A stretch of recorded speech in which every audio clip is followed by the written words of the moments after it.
Mavzuning nomi bolalar qichimasi. Strafulyoz deb ataladi. Bolalar qichimasi deb gaplashsak ko'pchilik tushunadi. Bu kasallik haqida, bu teri kasallik haqida tasavvur qilish mumkin bo'ladi. Bolalar qichimasi qanday paydo bo'ladi? U nima o'zi bu? Nimadan keyin paydo bo'ladi? Toshmalar bolalarning tanasining qaysi qismlarida paydo bo'ladi? Qaysi yoshdan paydo bo'ladi va uning davolash mexanizmi qanaqa? Shu haqida gaplashamiz. Bolalar qichimasi odatda 6 oylikdan boshlab to 4 yoshgacha shu kasallik uchraydi bolalarda. Kattalar qichimasi ham bor, tugulli qichima ham bor. 3 ta toifaga bo'lib olinadi, lekin biz bugun bolalarda uchraydigan qichima haqida gaplashamiz. 6 oylikdan 4 yoshgacha bo'lgan bolalarda aynan shu kasallik uchrar ekan. Odatda bu qanday paydo bo'ladi?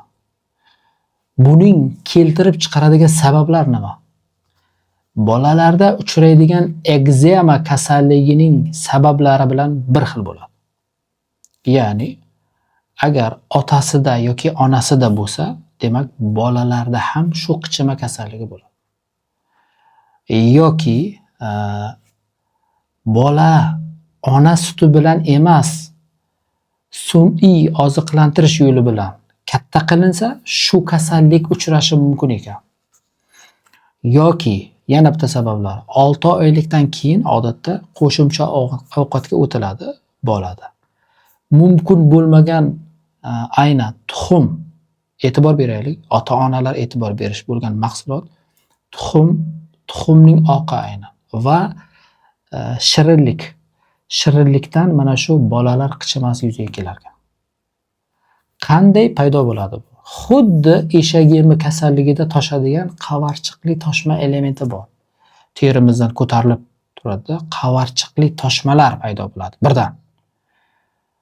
Va shu qavarchiqning markazida ustida qora tugunchali toshmalar paydo bo'ladi. Biroz muddatdan keyin qavarchiqlar yo'qolib ketadi va shu qora toshmalar saqlanib qoladi. Ana shu bolalar qichimasi deyiladi. Klinikada bolalar bezovtalik bo'ladi, injiq bo'ladi. Agar bolaning aqli o'ziga yetsa, qashinishiga o'ziga o'zi yordam beradigan bo'lib qoladi.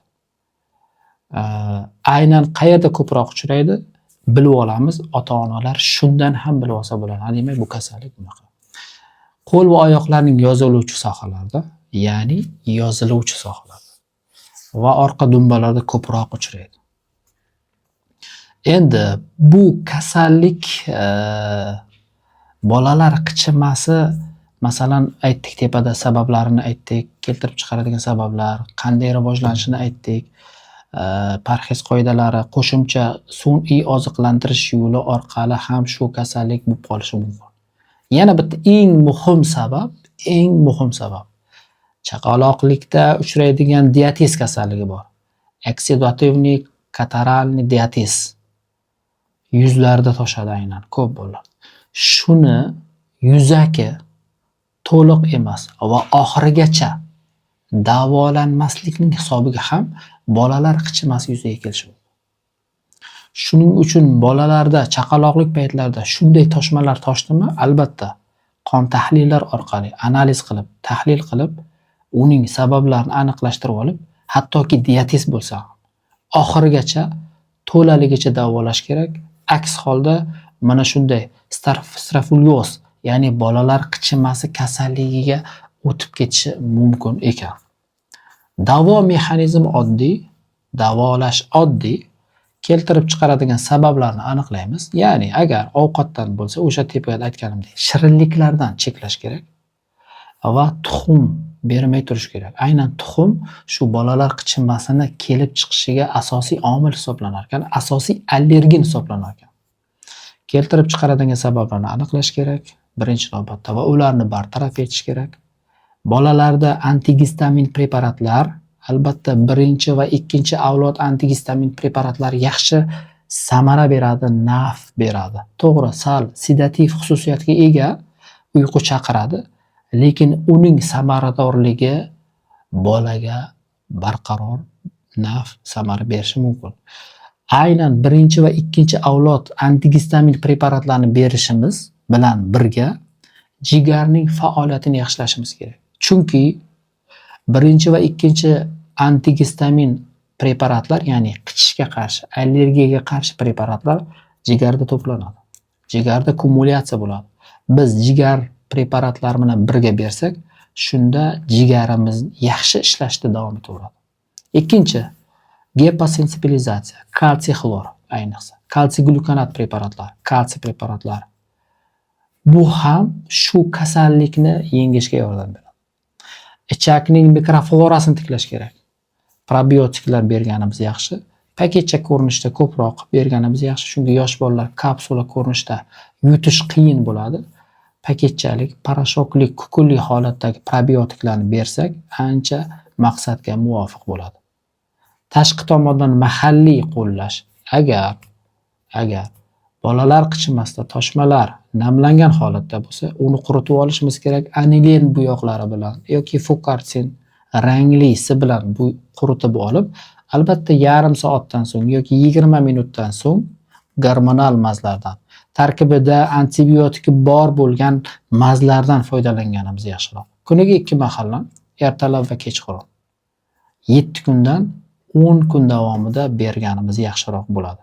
Dori-darmonlar tugagan taqdirda ham parhez qoidalariga rioya qilish kerak va parhez qoidasiga uzoqroq amal qilib turish kerak bo'ladi. Immun tizimini ko'tarishimiz kerak. Bolalarda hozir chiqyapti, probiotiklar tarkibida sink moddasi bor. Tarkibida B6 vitamini bor bo'lgan probiotiklardan bersak, bolaning immun tizimi ko'tarilgani bilan o'sha kasallik organizmda chiqib ketishi tezlashadi. Shu davolash mexanizmlariga e'tibor bersak, ota-onalar uncha qiynalishmaydi va bu bolada bu kasallik tezroq chekinishi mumkin bo'ladi. Ota-onalarga yana ham eslatma, agar bolalikdan, ya'ni chaqaloqlik davridan teridagi shunday holatlar kuzatilsa, oddiy allergik dermatit kasalligi kuzatilsa ham uni yuzaki davolamang yoki davolamasdan ham o'tib ketadi degan xayoldan yiroqda bo'ling. Aks holda mana bunday kasalliklarni bola o'ziga qabul qila oladi va uzoq muddat bu holatdan chiqib keta olmay qolishi mumkin. Shuning uchun har bir kasallikni vaqtida aniqlab, uni davolasak, uning oqibati yaxshi bo'ladi. Bundan ham qiziqroq teri kasalliklari haqida keyingi mavzularda yoritib boramiz. Hozircha sizlar bilan xayrlashaman. Salomat bo'ling.